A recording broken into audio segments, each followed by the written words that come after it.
About a month ago today, I sat on the edge of my hospital bed, and I asked myself the simple question, why?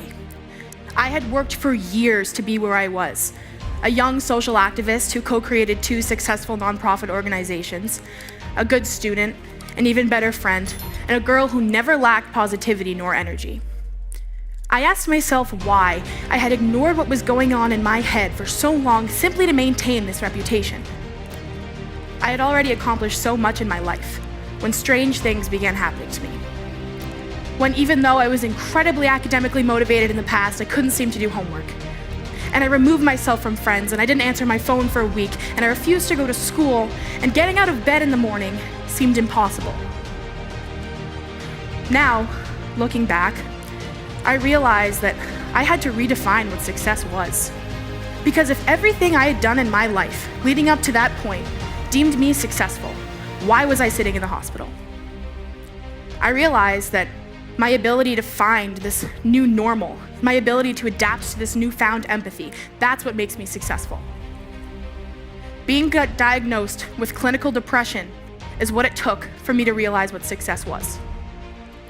Though I could go on, I'm not here to simply tell you all about my story.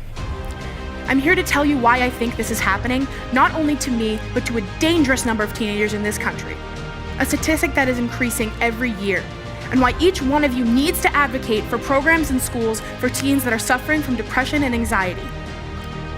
Depression in our society is not obvious when walking down the street or the hallway, but simply open your laptops, your smartphones, your tablets, and do maybe one Google search and you will be blown away.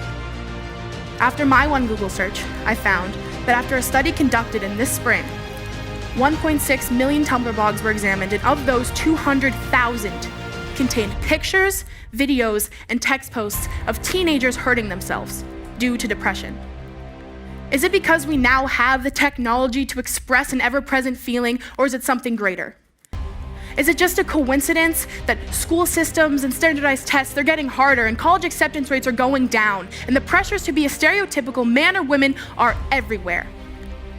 Is it possible that this society is the thing responsible for the increase in a disease that is more than capable of killing?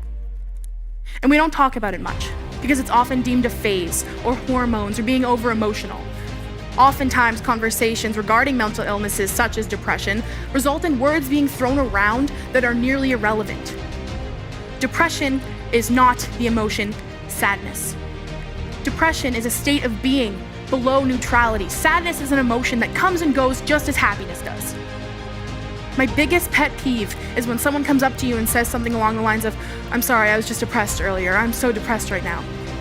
Depression does not just come and go, it's there. And it is the 3rd largest cause of death among teenagers in this country. 4,400 kids commit suicide a year, and for every one of those, at least 100 attempt. So now I'm standing here asking you all the same simple question I asked myself when I was in the hospital. Why? But this time it's why we're not doing more to prevent this. My school has a bridge program for kids that are transitioning in from an extended absence. Many of us have suffered from severe depression and severe anxiety, and many of us say that the program has saved our lives because it puts our mental health first. How can we be expected to be successful in life and go to a good college and have a good career if the pressure is too overwhelming and we don't even finish high school? Bridge talks to our parents, our teachers, anyone we need to know what is going on in order to help us cope. The Bridge team consists of an academic coordinator who has the weirdest taste in music, like this guy is either listening to Bob Marley or like tribal music, there's really no in between.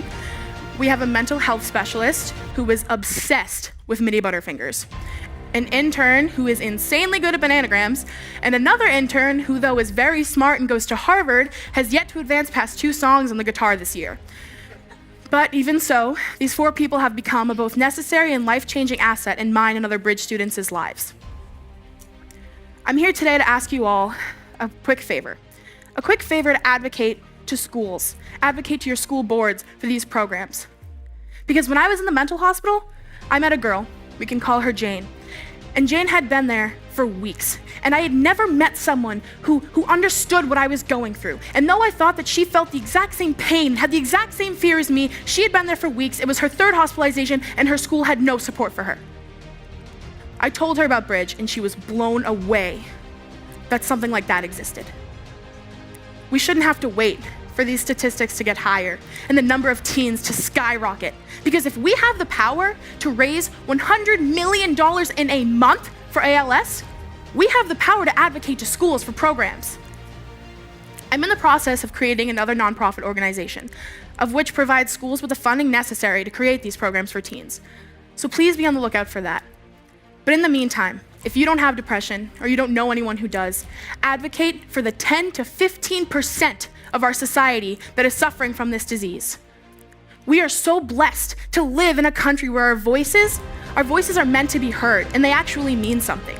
So if just some of you who listen to me talk today advocate to your school boards and you beg, plead, demand that programs are set up, and maybe you start a petition and it's for school-funded support, whatever you do, just do something. The impact will be life-changing.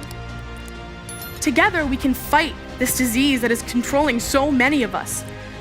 And if you're out there and you're dealing with depression, turn the energy that you have towards hatred for this awful thing into energy for change. Because together, we can fight back, and we can't let it win. We can't let depression win anymore. It's time to fight back. Thank you.